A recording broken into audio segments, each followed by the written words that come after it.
Hi guys, I'm Hanna Flores and I want to share one of my beauty secrets.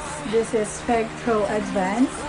I used to have short eyelashes before and as you can see, mas visible na siya compared sa dati kong eyelashes. Mahilig po ako magpa-eyelash extension pero ngayon, so hindi ko na siya need.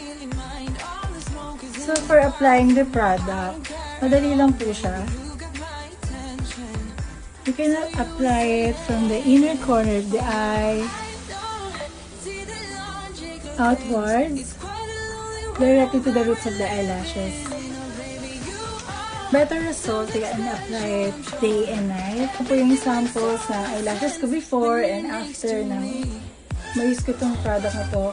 2 to 4 weeks lang po, makikita nyo na po yung result. So, yun lang. So, FEG Pro Advanced, super highly recommended and super duper duper effective. Thank you so much, guys!